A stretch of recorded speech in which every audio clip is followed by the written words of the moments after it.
¿Qué tal? ¿Cómo le va? Qué gusto saludarle nuevamente en estas entrevistas que hacemos para México Prioridad.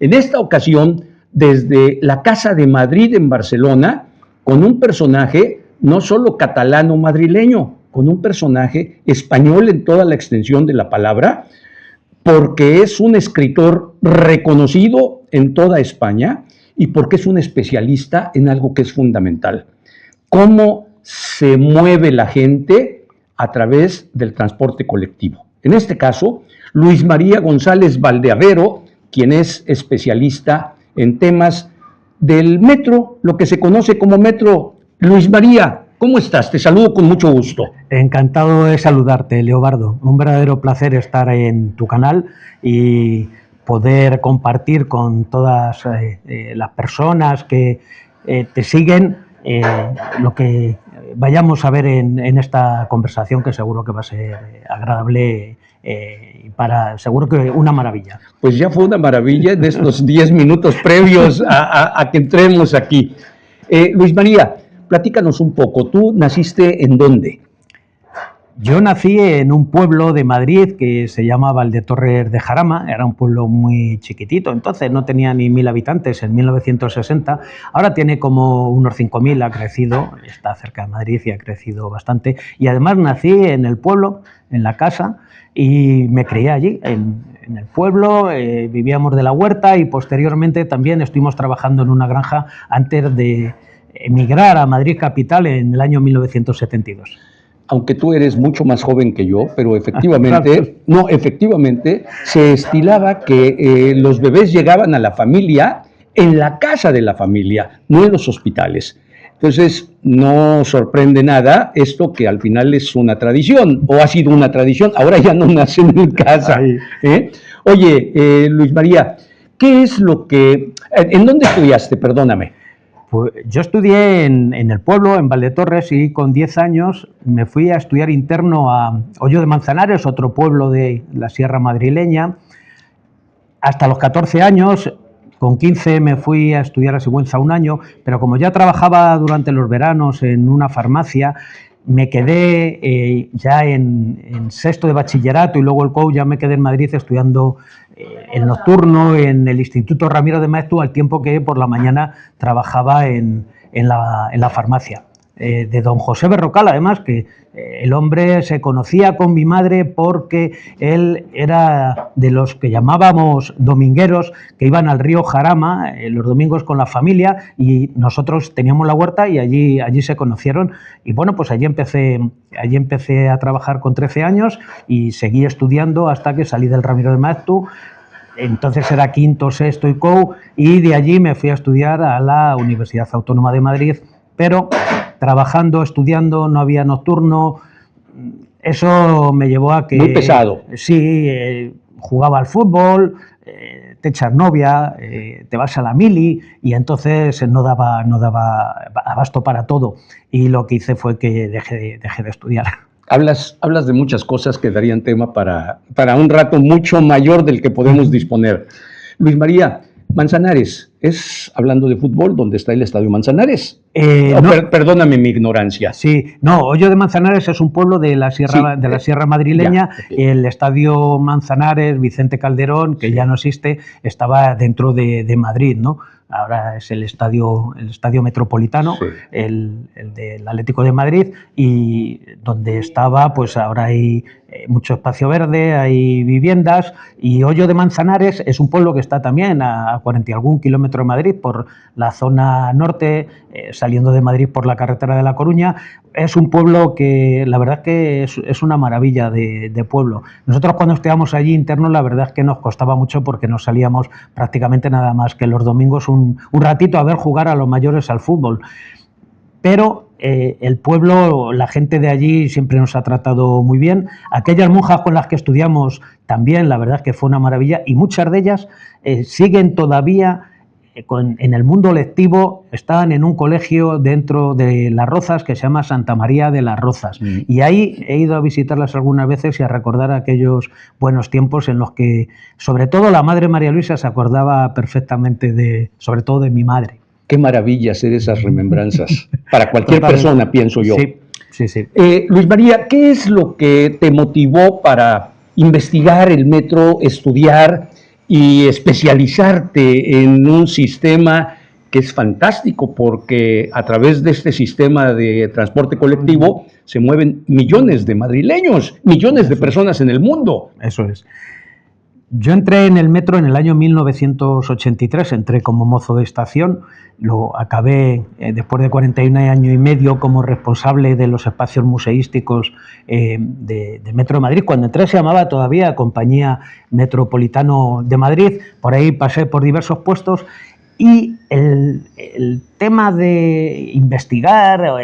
El último libro, por ejemplo, que he publicado, que es el Metro de Madrid durante la Guerra Civil, tiene un origen. Yo nunca pensé en publicar un libro, y ya es el tercero. Hice un programa en Telemadrid, El Punto sobre la Historia, con Lorenzo Gallardo y David Botello, y los dos capítulos que rodé fueron uno en la nave de motores de Pacífico, una central eléctrica maravillosa, conjunto único en el mundo, generadora y transformadora de energía, y el otro en la estación de Lista. En la estación de Lista, el 10 de enero de 1938, se produjo un incidente muy grave que fue la explosión de un taller de recarga de proyectiles de artillería en el que trabajaban muchas jovencitas, sobre todo procedentes, eran casi todas mujeres, procedentes del sindicato La Costura. Hablamos sobre esto en este programa del Punto sobre la Historia y a raíz de aquello me puse a investigar dos puntos oscuros que aparecen o aparecían, y era qué es lo que había pasado de verdad, si aquello había sido un accidente que se había producido por algún error dentro de ese taller de recarga de proyectiles de artillería, o se trataba de un sabotaje de la quinta columna. Ese era un punto, y el otro punto era el número de personas afectadas y de fallecidos. Ese fue la curiosidad de ponerme a investigar, que al final ha acabado en un libro, cuando nunca fue esa la intención. Y al final pues hemos concluido que, con el margen de la duda en el número de personas fallecidas, yo hablo de entre 700 y 1000. No hablamos de muchísimas, no hablamos de ninguna, y no hablamos tampoco de que hubiera 5.000, como aparece por ahí en algún libro, o 2.500, como hablaba el embajador o mejor que el embajador, el secretario de la Embajada de Chile en España, porque Aurelio Núñez era el decano, lo que pasa es que se marchó a París y se quedó el secretario de Estado, y él habla en algún libro de como 2.500 personas. A mí me parecen muchas. Lo de entre 700 y 1000 tiene una explicación, ¿no? O por lo menos el razonamiento mío. Allí trabajaban como 200 jovencitas y no quedó ninguna. La onda expansiva, aparte de reventar la bóveda del túnel, se salió por los túneles y llegó incluso a la estación de Sol. Estaban circulando dos trenes en aquel momento, cada uno de 2 coches. 200 personas en cada uno, más o menos. Allí no quedó nadie. Y además... Esto permite hacer esta inferencia perfectamente documentada, pues, ¿sí? Sin temor a la especulación que tanto daño hace. ¿Por qué? ¿A qué se debe que muchos medios de comunicación gustan de exagerar las cifras de personas que fallecieron en una tragedia? ¿Por qué les gusta esto si hace tanto daño, Luis María? Tiene una explicación. En aquel momento se censuró todo tipo de información. Entonces, imagínate que para la población de Madrid, en la situación que estamos en enero de 1938, la guerra civil, aquello un desastre. Imagínate si sale esa información, se publica esa información con detalle y el efecto que iba a tener sobre la población de Madrid iba a ser una desmoralización total, porque la población de Madrid estaba, nunca mejor dicho, muerta de hambre, y cuentan algunas crónicas que al final el hambre mató a más gente que las bombas, ¿no?, durante la guerra civil. Eso por un lado.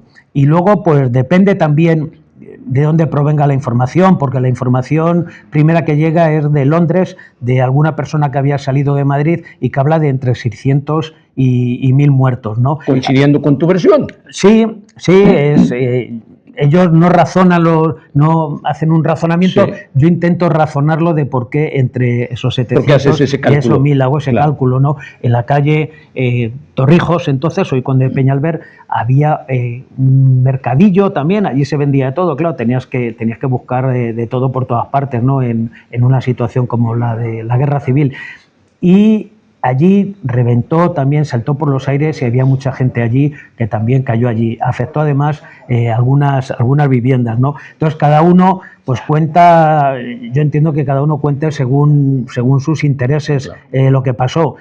Hay quien dijo que no había fallecido nadie, como una compañera. No puede ser que se haya dicho eso. Claro, ella lo dice, pero al menos en el cementerio de la Almudena hay documentada una relación al día siguiente de la explosión de 63 personas que han enterrado allí. Había mucha gente en los hospitales y mucha gente que la familia no quiso que las enterraran a todas en un espacio común, en un mausoleo que propuso que se construyera el general Miaja. Para la elaboración del libro, que todos sabemos que siempre es un trabajo minucioso, es un trabajo que lleva muchísimo tiempo, mucha investigación, yo te pregunto, ¿tenías elementos para esta investigación? ¿Había suficiente documentación o fue un trabajo de reconstrucción completo? Hay documentación, la cuestión es encontrarla. Es cierto que a raíz de este programa que yo hice del punto sobre la historia en relación con la explosión de Lista, conseguí averiguar que había algún tipo de documentación en el Archivo General Militar de Ávila. A partir de ahí, con nombres, con datos, me fui al Centro Documental de la Memoria Histórica de Salamanca. A raíz de ahí fui también al Archivo General de la Administración, al Archivo Histórico Nacional, y un buen día descubro que en relación con las primeras mujeres conductoras del metro, igual que ocuparon todos los oficios durante la guerra, porque los hombres estaban en el frente, descubro que ha habido mujeres conductoras. Y esas mujeres conductoras, tirando del hilo, descubro que hay un expediente de una de ellas en el Archivo General Histórico de la Defensa en Madrid. Y empiezo a tirar de ahí. Pero además me llega un correo de una persona de aquí de Barcelona, puedo decir el nombre, Montserrat Ricard Agut, una persona con la que ella y su familia, desde entonces, porque nos conocemos en persona y ella ha estado aquí en la Casa de Madrid también, hemos tenemos una relación estupenda. Bien, pues Montserrat me manda un correo diciéndome que su abuela fue conductora del metro durante la guerra. Y efectivamente me manda el carnet de identidad de ella más moderno, el que era azul, no como es el de ahora. Y me manda además un carnet de empleado de su abuelo también, de José Agut Bermejo. Y a raíz de ahí, con esos nombres, me pongo a tirar del hilo y descubro que hay muchísimos expedientes en el Archivo General Histórico de la Defensa. Estos son del momento en el que ha finalizado la guerra y están todos los procedimientos contra las personas, bueno, pues de la zona republicana, igual que cuando empieza la guerra se inician una serie de procedimientos contra las personas consideradas de derechas, en Madrid al menos, ¿no? Y con esos datos, investigando en los archivos, pues consigo muchísima documentación, muchísimos nombres y llego un buen día, un jueves que fue fiesta, me tiré un jueves, viernes, sábado y domingo, conseguí leerme 10.000 documentos del Archivo Histórico Nacional de la causa general y entre esos 10.000 documentos, 10.000 folios, en uno de ellos aparece una declaración del jefe del Servicio de Información Militar del Gobierno de la República durante la guerra, de Ángel Pedrero García, y en uno de ellos encuentro que relata con pelos y señales cómo se produce la explosión de Lista. Y ahí nos cuenta que fue, como ya nos temíamos muchos, que eso fue un accidente y se produjo por una manipulación errónea de la pólvora que allí se utilizaba y cayó sobre una conducción eléctrica y aquello saltó todo por los aires. Era lo que...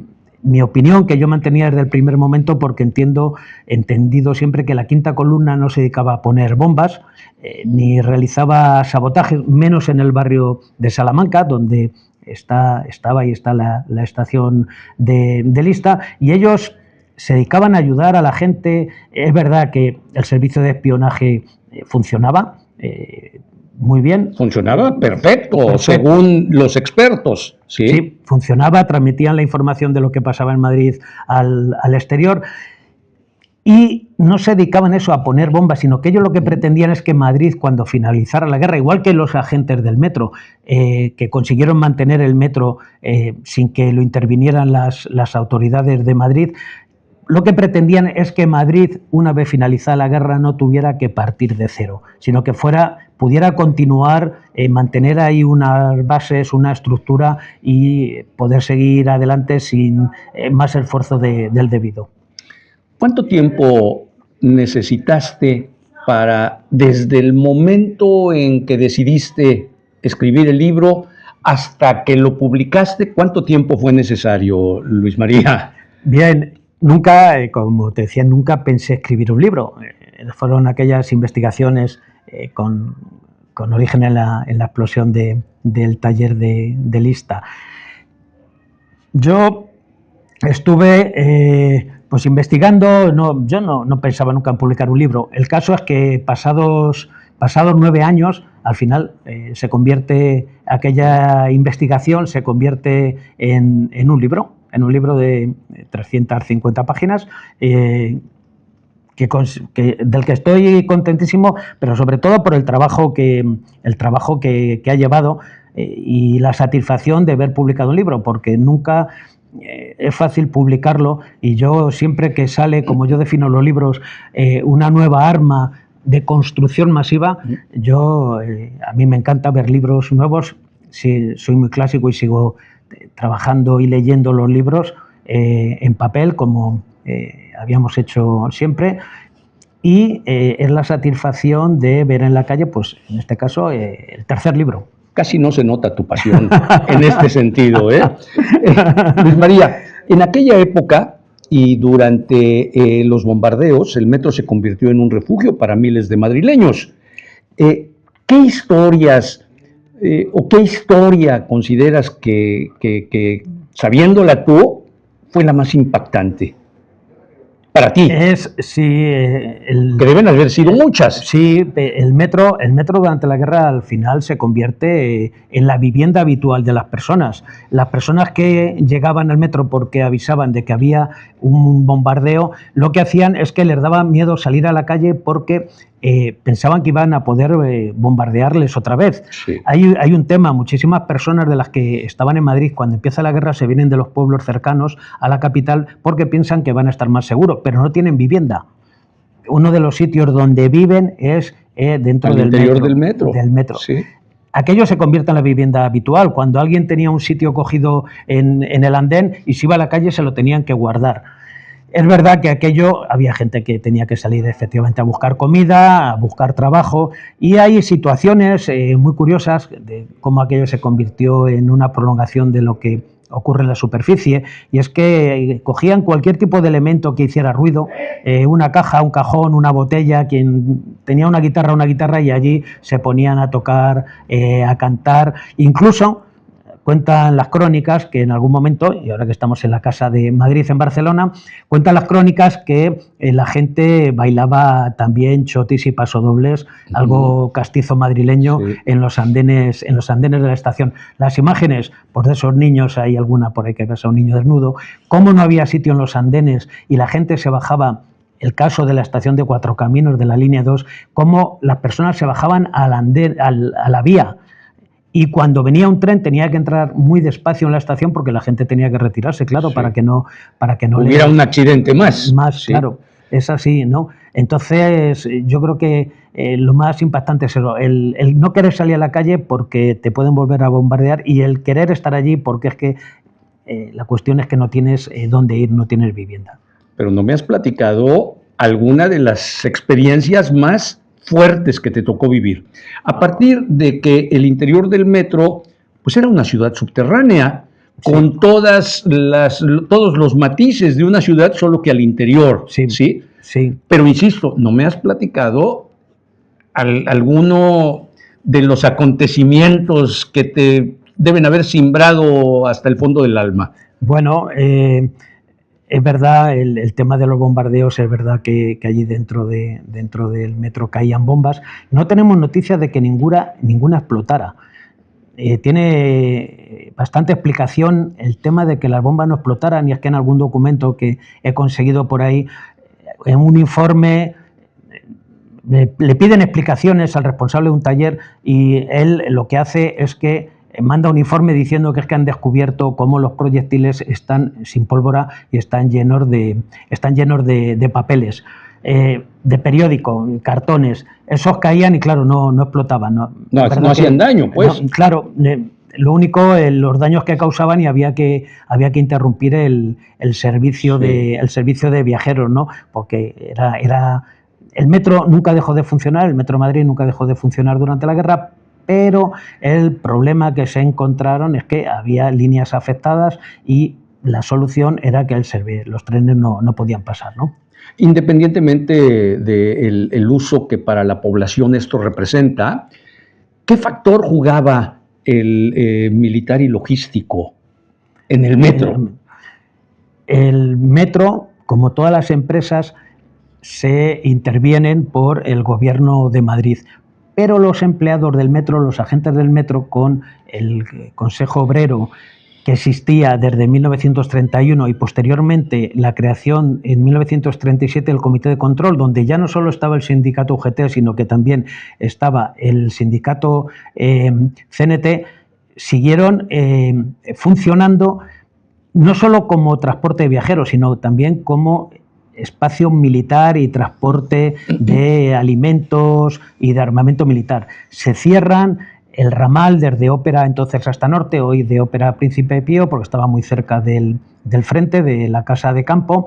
Se cierra también el espacio entre las estaciones de Goya y de Diego de León, que era un ramal que salía de la estación de Goya, donde se produce esa explosión en la estación de Lista. Transportaba personas, transportaba militares. Había cosas muy curiosas, y es que el primer año, en el momento que empieza la guerra, se produce una disminución muy importante de los ingresos. ¿Por qué? Porque todo el mundo que iba de uniforme entraba gratis. Se creó un sistema que se llamaba la mafia de la boina, y es que te vendían en la calle la boina por 5 pesetas, y tú bajabas, te la colocabas, y tú bajabas allí a la estación y decías «salud, compañero», y pasabas sin pagar, ¿no? Simulando precisamente con esa boina que habías comprado. Claro. ¿Qué hacen los responsables del metro? Sobre todo ese comité obrero y posteriormente el comité de control, pues que intervienen y obligan a que todo el mundo pague en el metro. Y el metro, el único año de toda la historia que disminuyeron, desde que se había inaugurado en 1919, que disminuyeron los ingresos, fue en 1936. Pero con esas medidas de los miembros del Comité de Control, que es los que dirigían tanto laboralmente como socialmente y políticamente la Compañía Metropolitana de Madrid, con esas medidas consiguieron que el metro recuperara sus ingresos habituales.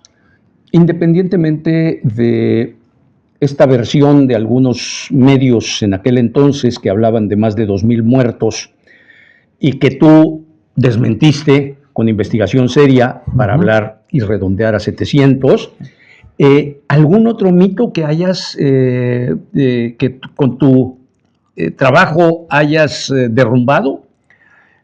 Bueno, ese es uno de los importantes. Ahí cuento también no solo lo que pasa durante la guerra, sino una serie de antecedentes laborales que llevan a ese enfrentamiento que se produce a partir de 1931 y que vienen de 1924, ¿no? Hay muchísima historia, no ya que tenga que ver exactamente con la guerra, sino con la historia del metro, y es la cuestión de que la Compañía Metropolitana se llama Alfonso XIII porque el rey puso 1 millón de pesetas para contribuir a conseguir los 8 millones que hacían falta para poner el metro en marcha. Pues he conseguido descubrir que no, que antes de que el rey pusiera ese 1.000.000 de pesetas, ya la compañía le habían puesto el nombre de Compañía Metropolitana y Alfonso XIII en agradecimiento al interés que él tenía por, en este caso, por todas las empresas españolas. Por apoyar. Pero le pusieron el nombre antes de que apoyara. Le pusieron el nombre antes de que apoyara económicamente. Sí, efectivamente. Exacto. Pero se lo pusieron efectivamente en la segunda reunión del Consejo de Administración, cuando sale el decreto de la Real Orden por la que se adjudica el proyecto a la Compañía Metropolitana. En ese momento, creo que es la segunda sesión del Consejo de Administración, se crea en el primero, en el segundo, pues en agradecimiento al interés del rey se le añade lo de Alfonso XIII, que luego posteriormente, cuando viene la República en 1931, cambia su nombre, le quitan el de Alfonso XIII, evidentemente, pero los ingenieros fundadores del metro, Miguel Otamendi, Carlos Mendoza y Antonio González Echarte, consiguen que se añada Compañía Metropolitana de Madrid, porque consideraban que el metro era una seña de identidad de Madrid. Y así lo consiguieron, y así se llamó hasta el año 85, que cambió por el nombre actual de Metro de Madrid. ¿Crees que los madrileños en la actualidad conocen toda esta historia? ¿Conocen porque yo creo que siempre es importante saber del pasado, ¿sí? Y más cuando son hechos tan relevantes como este. Sí. ¿Tú crees que los actuales lo conocen? A ver, cada vez el metro es... hay muchísima gente aficionada al metro. Al de Madrid, el que yo más conozco, aparte de que también conozco y tengo muy buenas relaciones con las personas que trabajan dentro del metro de Barcelona, pero muchísimas cosas estas personas no conocen, a pesar de esa afición que hay cada vez más, y lo que sí, hay muchísimas publicaciones. Este es el tercer libro, pero en los 2 libros anteriores cuento muchísimas cosas del metro que nunca habían salido a la luz, o que sí salieron en su momento, pero hace 100 años, y evidentemente poco nos vamos a buscar lo que pasó hace 100 años. Ya. Bien, Luis María, ¿qué podemos extraer de aquella experiencia para el presente? Sobre todo cuando recientemente en España ha sucedido un accidente terrorífico y que ha movilizado y buscado responsables, pero las vidas que se perdieron, ¿cómo se recuperan? Sí, eso es lo que no tiene solución, lo demás sí tiene solución. Yo tengo que decir que en el Metro de Madrid las labores de mantenimiento que se realizan son diarias. Si surge alguna incidencia por el día y hay que cortar la circulación, se corta, pero todas las noches en el Metro de Madrid se trabaja en labores de mantenimiento de las instalaciones, de las vías. Hay un vehículo, se llama BAI, con vehículo auscultador, y este vehículo circula todas las noches, hace unos recorridos ya programados, y si surge alguna incidencia también acude a ese punto por la noche, y eso permite detectar cualquier fallo que pudiera haber en las instalaciones, tanto no ya de las vías, sino en la línea aérea, que es lo fundamental, o señales para la circulación de los trenes. Y es fundamental ese mantenimiento, que hay que decir que en el Metro de Madrid se realiza perfectamente y diariamente, y con eso conseguimos evitar que haya cualquier tipo de accidente. Eso no impide que pueda haber algún accidente, como ha ocurrido. Normalmente cuando hay un accidente no es por una circunstancia, sino que se juntan bastantes, y desgraciadamente hemos tenido alguno, ¿no? Eso es lo peor, pero las labores de mantenimiento que se realizan en el Metro de Madrid son diarias y perfectas. La gente que trabaja son personas que a mí me parece que son verdaderos, no genios, o les podemos llamar de alguna otra forma parecidos. Especialistas, profesionales, capaces. De hecho, se está poniendo en marcha la primera línea automatizada del Metro de Madrid, el tren sin conductor, y la verdad es que instalar una línea de este tipo tarda posiblemente 10-12 años. Pues estos compañeros del Metro de Madrid lo están poniendo en muchísimo menos tiempo. Vamos, en menos de 5 años que empezaron a trabajar, y además en una línea muy complicada porque tiene estaciones con andenes centrales y eso lleva doble trabajo y doble instalación. En menos de 5 años va a estar puesta en funcionamiento, que esperamos que para el próximo año, para el 2027, puedan ir los trenes sin conductor, como hay líneas aquí en Barcelona. Y como dice un buen amigo del Metro de Barcelona, ya jubilado también, Ramón Carbó, lo bueno de las líneas automatizadas es que suicidios cero.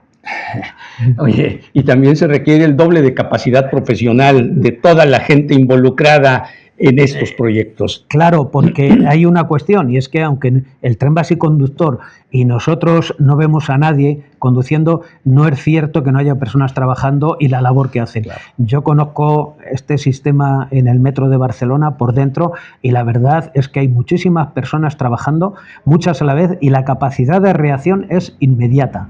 Entonces, lo que sí hay que transmitir es que el tren sin conductor lleva el mismo nivel de seguridad en la circulación que llevan ahora con conductor, pero además con esa ventaja añadida de que evitamos accidentes porque alguien pueda caer a la vía. Es inevitable que te pregunte, Luis María, que este acontecimiento tan terrible que se dio en en los trenes, sí, en los trenes hace 2-3 semanas, pueda ser atribuido desde tu expertizaje a negligencia humana, a falla verdaderamente, como está expuesto todo lo que hacemos los seres humanos. ¿A qué lo puedes atribuir? Hablando con los expertos, evidentemente me dicen que fue un fallo en la soldadura. Yo soy de letras, entonces temas técnicos la verdad es que no lo entiendo, pero él me lo explicó muy clarito, y es que cuando tú realizas una soldadura no es lo mismo realizarla a una temperatura que haga calor a otra que haga frío, y además una vez que están soldados esos 2 carriles tienes que realizar las pruebas necesarias para comprobar que están en perfecto estado para poder realizar por ahí la circulación, o si es una soldadura para lo que sea necesario en cada momento.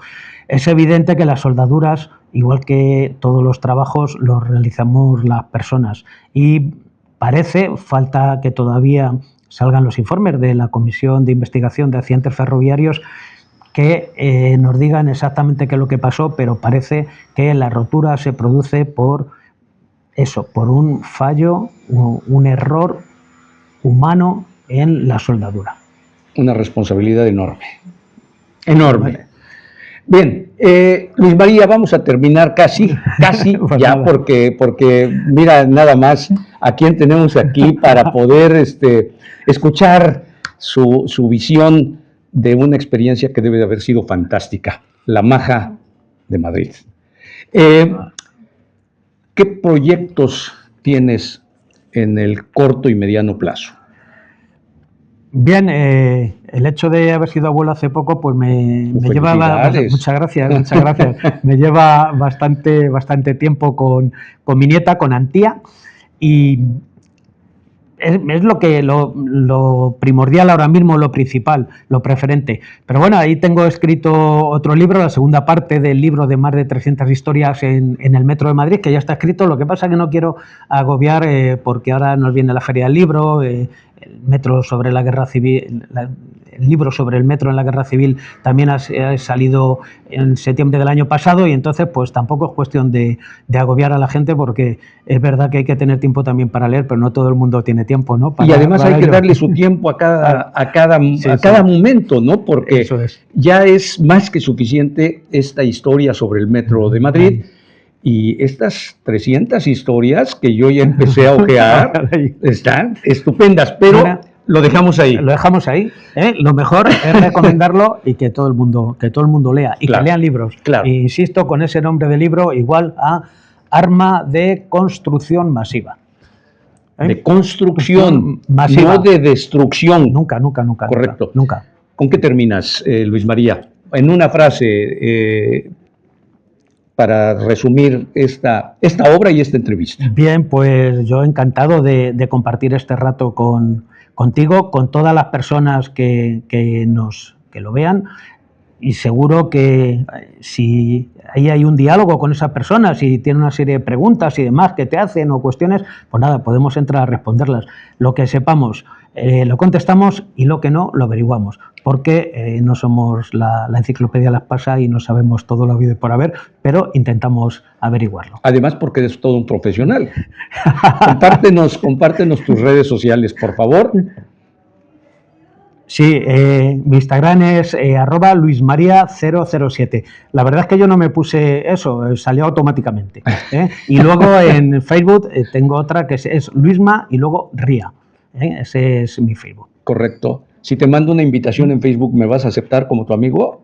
Aunque debes tener cientos de... 3.000 y algo tenemos ahí, 3.000 y algo contactos, que además hay que decir que nos conocemos prácticamente más de un 90% en persona, porque quien es de fuera, cuando viajo, quedamos y nos conocemos en persona a través nos hemos conocido a través de otros contactos, entonces prácticamente muy poquitos de esos 3.300 son desconocidos, y hemos estado al menos una vez en persona. Luis María González, un verdadero placer escucharte, gracias. Y mi agradecimiento nuevamente por esta generosidad para compartir estas experiencias. De acuerdo, Leobardo. Muchísimas gracias. Que estés bien. Gracias. Gracias.